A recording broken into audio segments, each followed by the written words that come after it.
So this is the meat of today's lecture. We really want to get to the Boltzmann distribution and thermal equilibrium. So we want to calculate the probability of a particle being in a state I. So let's talk about a molecule. It's easy to describe a molecule in terms of two states, like HCl. You've got HCl, you've got a chlorine and a hydrogen bonded to each other.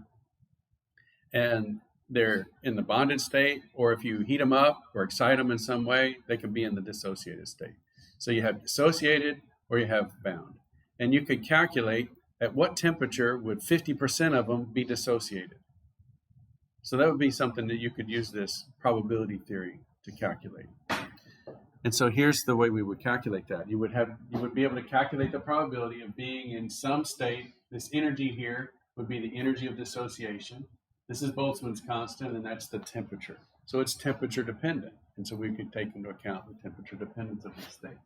And then we have the sum of all the possible states down here. So just like our probability, we have the event we're interested in divided by all the total events. So that's why there's a sum in the bottom, or the denominator. Okay. So Boltzmann's constant is 1.38 times 10 to the minus 23. In this course, if it wasn't emphasized in the fall, it really will be emphasized in the spring. This course is about the units. So you've got to really pay attention to the units. And so this is in joules per Kelvin, the Boltzmann distribution. And so it's a way of kind of converting out of Kelvin and into joules. You give it a certain temperature, and it will say, okay, this is the equivalent energy at that temperature. The degeneracy is this G term you see over here. And what is degeneracy? Do y'all remember?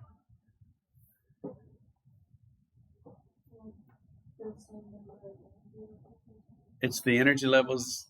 It's the levels that have the same energy. The number of levels that have the same energy. So think about the p orbitals. What's the degeneracy of the p orbitals? 3, exactly. So there's 3 levels that have the same energy in the p block. What about the d? 5. So the degeneracy of the d block is 5. And f, 7. So the degeneracy of the f block is 7. We could put 2 electrons in each of those, so that's why we have 6 slots in the p block here, the Lewis dot structure. We have 10 in the d block, and then 14 in the f. So you've already dealt with degeneracy, and that's an important part. If we're counting statistics, the number of ways to put a system together, then we need to take into account degeneracy. So that's G. And then energy is this little epsilon or E sub I. It's the energy of the particular energy levels. Now, some things that we do with Boltzmann's constant, we change the units often. And this is a really common unit here. We use spectroscopy to measure a lot of these levels. And in spectroscopy, say in infrared, we're using wave numbers. So if we take Boltzmann's constant and divide it by hc, that's Planck's constant, the speed of light, in centimeters per second. And we see here, it's 3 times 10 to the 10 centimeters per second. It's 3 times 10 to the 8 meters per second. So 10 to the 10 centimeters per second. Then the joules cancel, okay? This joule second in Planck's constant cancels with the per second in the speed of light. So the seconds are gone. And then we have centimeters in the denominator. So it's joules are gone, seconds are gone, and we just have wave numbers and Kelvin left over. And it's a real nice number. That's great. I can handle 0.695. I don't even have to hit the E button and type in the powers of 10. So I like working in wave numbers a lot, and so this is note card bait. You would definitely want to have that handy. And then, of course, T is temperature in Kelvin. And that's another thing in thermodynamics. There's only like 2 problems where temperature in Celsius would work, because you're doing delta T's and like heat capacity and stuff. You're doing delta T's, and so the delta is the same number in Kelvin as it is in Celsius. But as a general rule, you have to convert to Kelvin for everything. So just get used to that. It might be given in Celsius, it might be given in Fahrenheit, but you got to get to Kelvin before you do any of these problems. So let's talk about expectation values. So this is a probability example. Before we start doing probabilities with wave numbers and things like that, it seems kind of well removed from us in our everyday experience. So let's talk about a carnival game. Okay, so you go to the carnival, the guy's asking you to pay $2 to throw a dart. Okay, and you throw a dart, and he says, if you hit the red, you get $5 back. Hey, that's cool. If you hit the blue, you get your money back. If you hit the green, you get nothing. Okay, so let's calculate the probability that he's using on his side, and your aim in the best case scenario, your aim could hit anywhere in the green, that you're not so bad that you're going to get hit out here in the white. If you're that bad, he's definitely going to win. Okay, so let's say you're pretty confident that you're going to get inside the rim of the green circle, but you're not so good as to, hit the red more frequently. So equal probable inside this outer ring. So here's what we have. We've got the area of the red, pi r squared. So there's r. And then the blue goes out to 2r. So we can calculate the area of the blue and subtract the area of the red to get that blue area. Does everybody agree with that algebraically? So here's the area of the blue. It's 4 pi r squared. That's r squared and 2 squared. So that's the 4. Minus pi r squared, which is the area of the red. So we have 3 times the area of the red, right? If this is pi r squared, we have 3 of those. So 3 a reds. Out here, this is 3. So that's going to be r squared and 3 squared. So 9 pi r squared for the green minus the area of the blue. Okay, 9 minus 4 is 5. So 5 times the area of the red.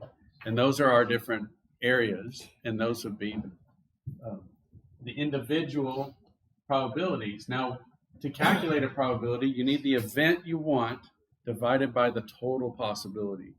So we have, for the red, the event we want is the area of the red divided by all 3.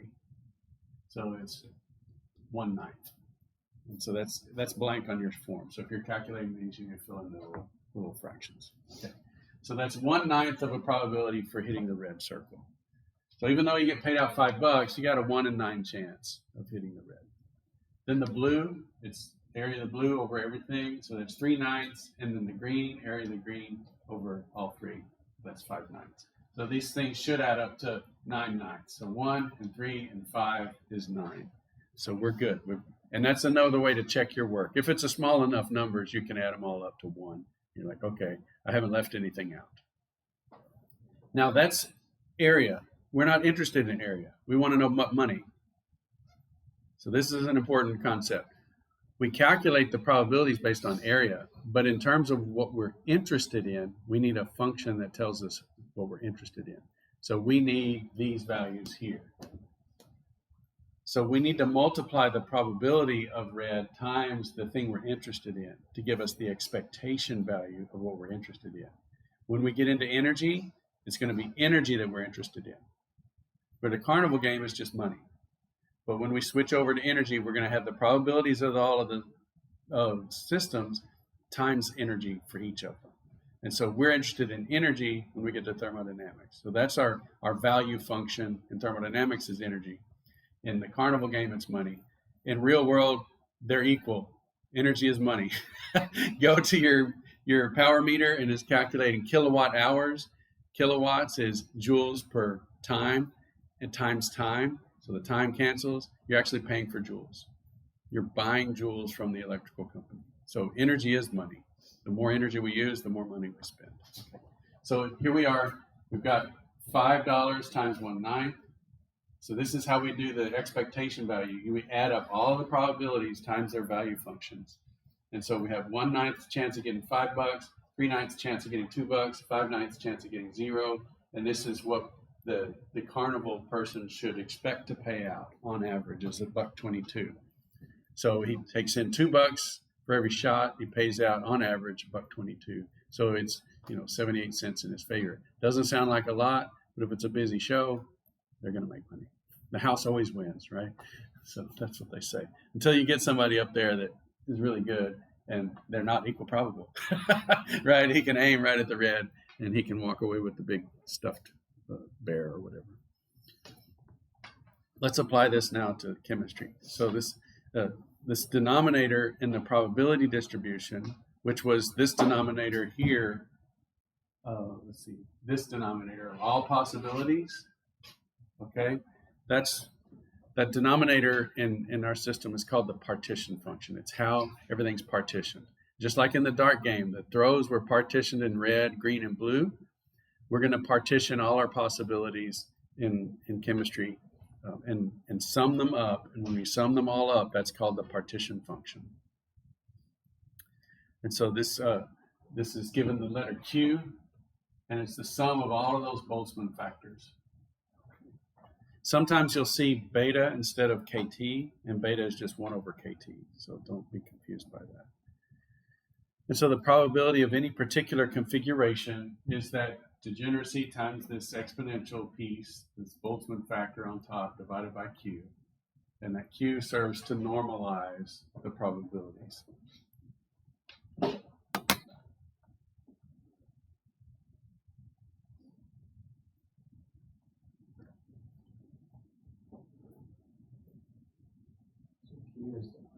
Q is the partition function. Now, I apologize in advance. When we switch over to the next mountain and start talking about engines, Q is heat. Okay, but this first fifth of the course, it is the partition function. Okay, and I'll make a big deal when we switch over.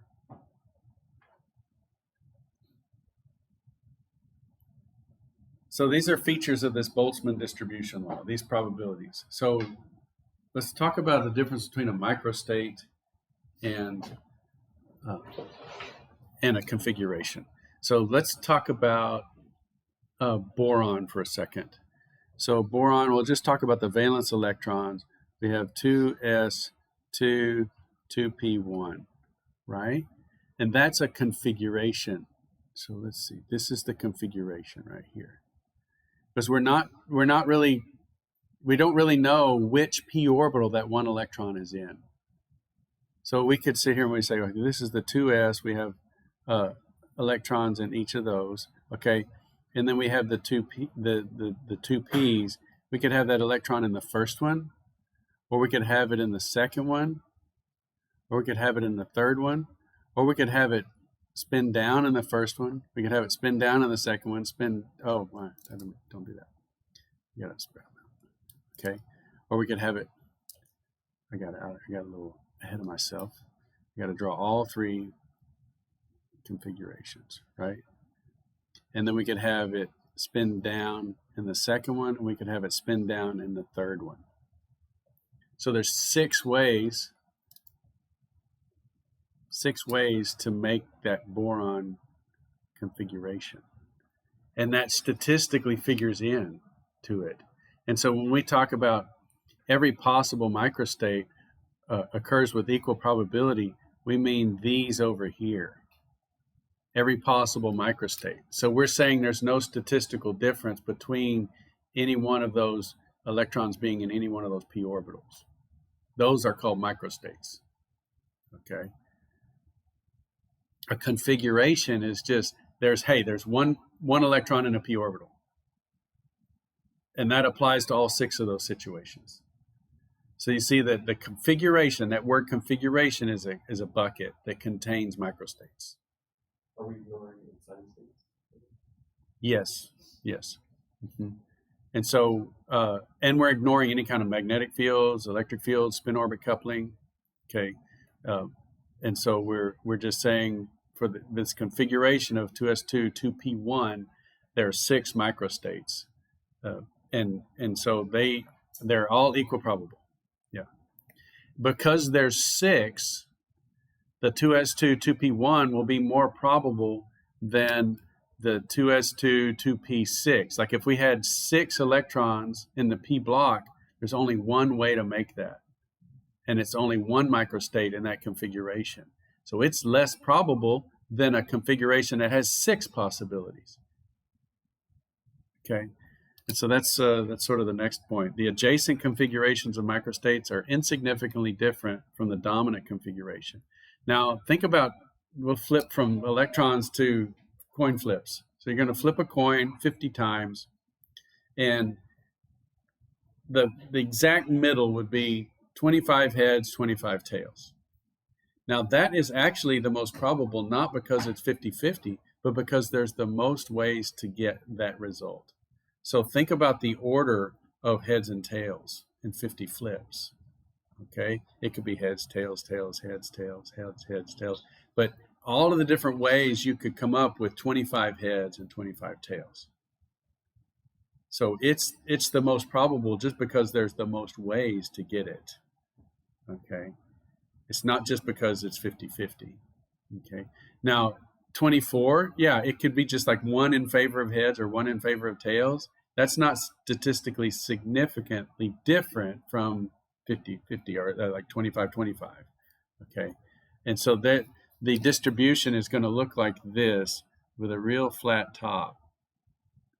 Okay, and this right here would be like 25, and it'd be number of tails to say, and 50 flips. Right, it's most probable that you'd get 25, but you might get 26, and if you did this whole thing again, you might get 26, and it would be very close to the probability of getting 25, because there's many different ways to get 26. But over here, if this is 50, I know if I got 50 tails, there's only one way to get that. And so the order of the heads and tails is the microstate. The configuration is 25 or 50 or whatever. So this probability is really kind of a sum of the microstates divided by the total possibilities. Okay. And then this observation of the macroscopic properties of the system will be governed by this dominant configuration, and it will appear unchanging. So if we were to continue to do coin flips, and let's say we had a really fast coin flipping machine, and it was just constantly flipping these coins and counting how many tails it had, it would look like every one of them was getting 25 no matter what, or 26 or 24, and that there was really nothing changing. But if you were to look into the individual system, you would see it changing constantly. Sometimes the third coin would be heads, sometimes the third coin would be tails, right? So all the different ways you could get 25 would be different in every machine, but the configuration would dominate, and we would say, nothing's changing. And that's what we have with equilibrium. So this apparently unchanging situation appears to us as unchanging, but in the actual molecular system, products are converting to reactants, and reactants are converting back to products constantly. But we see the system as unchanging. And this unchanging state is described by the Boltzmann distribution. So this is just a basis of sort of saying this statistical situation, this Boltzmann distribution comes out as the way to describe thermal equilibrium. So let's apply it now to a two-level system. And I think I've gone fast enough that we can pause here and kind of go through these problems slowly.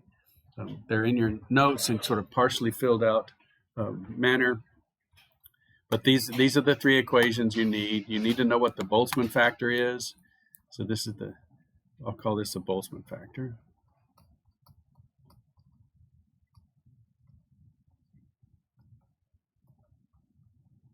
Right there. That's an N.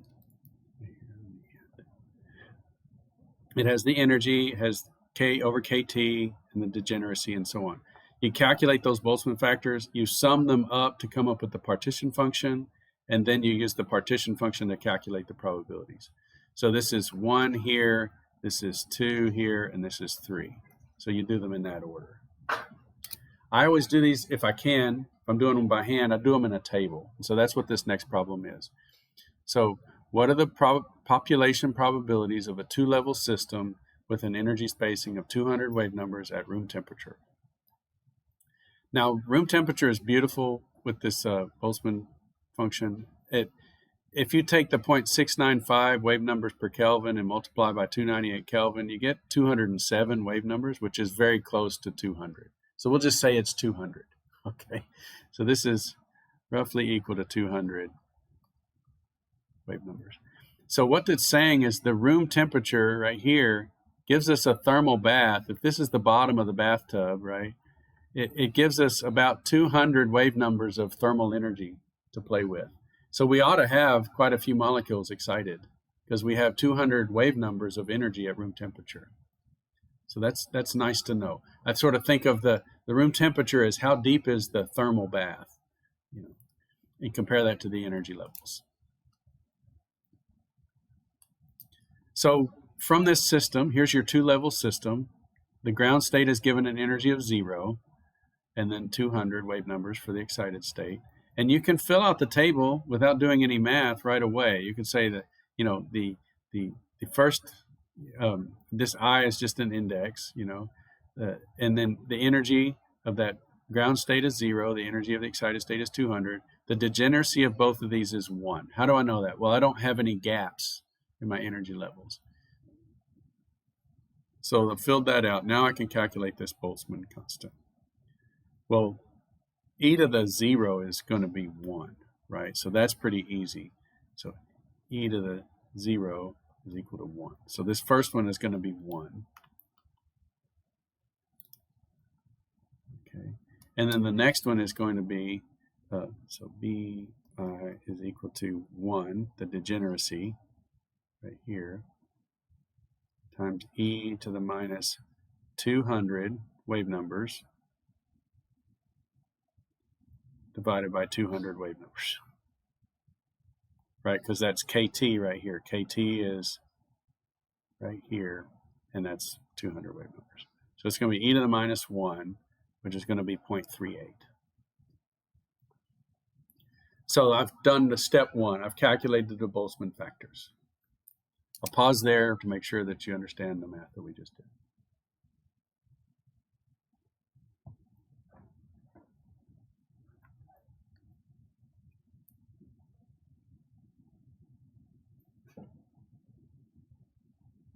And sometimes it is nice to go ahead and just calculate KT on the side, and then you have that number, and then you can easily use it in the Boltzmann factors.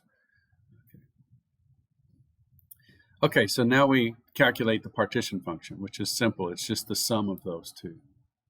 So you sum up 1 and 0.38. So this is the partition function right here. Rather than recalculating the e to the x and all of that stuff, you've done it in a table, just add that column down, and you've got the partition function. And then the probabilities are easy because we have everything in the table. So P0 is equal to 1 divided by 1.38. 72%. And P1 is the 0.38 divided by 1.38, or 28. So those are the probabilities of being in each of those levels. So now let's label it on the diagram. Okay. So what would be the probability of being in this state here, this ground state? 72%. And 28% up here. You always convert to percentage for probability. Yeah. Even though I didn't explicitly multiply by 100, it was 0.72 and 0.28, and so I just typed in 28%. Yeah.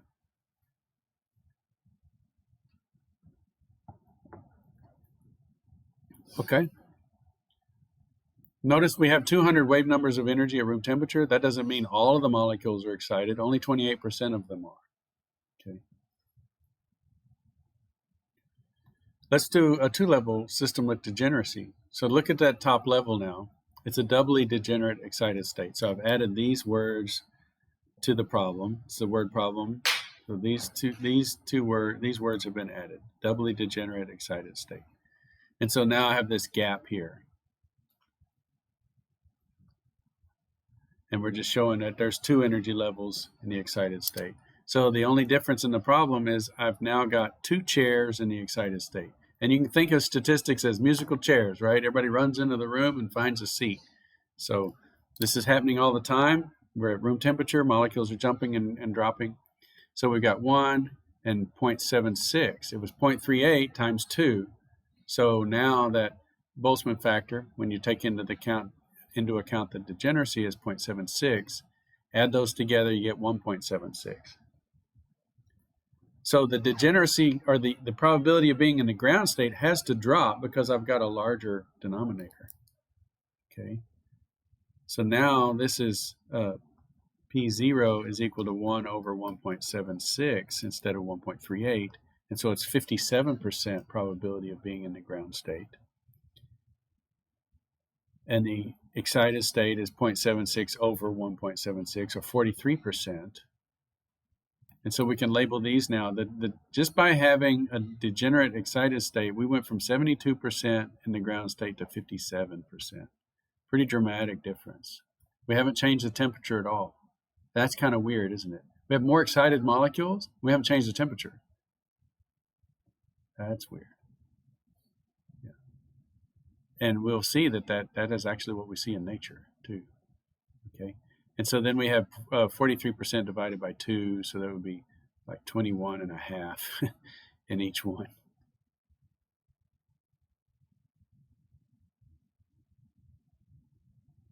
Did I do the math right? Yeah. Okay. All right, so that's the different situation by having degeneracy. Now, what temperature would it take to drop that excited state, or drop the ground state to 50% and have 50% of the molecules in the excited state? So we got this much with room temperature.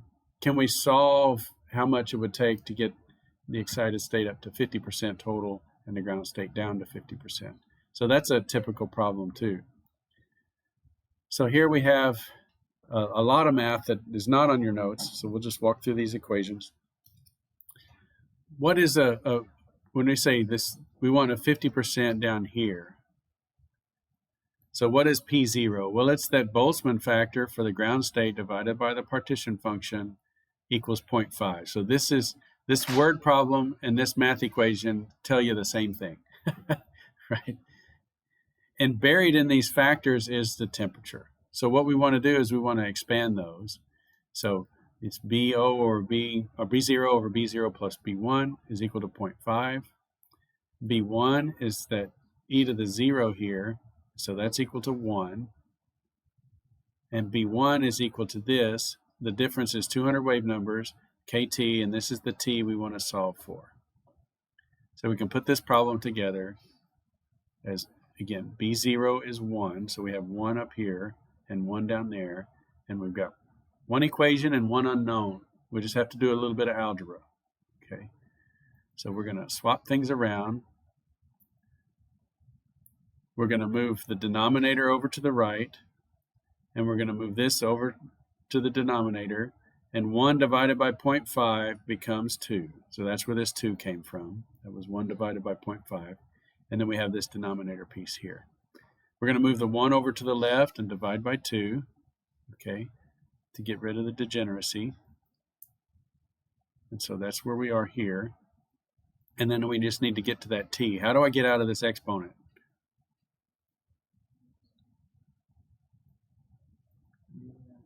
Natural log of both sides. So we do the natural log of both sides, and we get rid of the exponent. So we have the natural log of 0.5 equals minus 200 divided by KT. So we can swap these things around, bring the t over on the left, and this is our math. And this, always use the units to make sure that they work out. So we have wave numbers on top, Boltzmann's constant down here on bottom, and wave numbers per Kelvin. This is 1 over Kelvin. It comes up and gives us Kelvin. The 0.5 is unitless, and so is the natural log. And we get 415 Kelvin. So if we raise the temperature to 415 Kelvin, we end up with this distribution.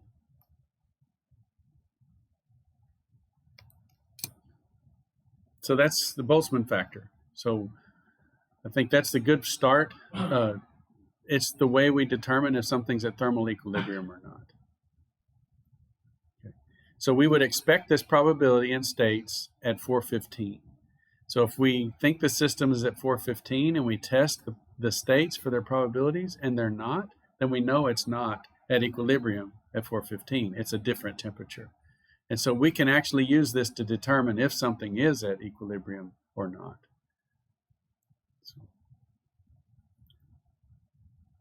So we've taken one small step.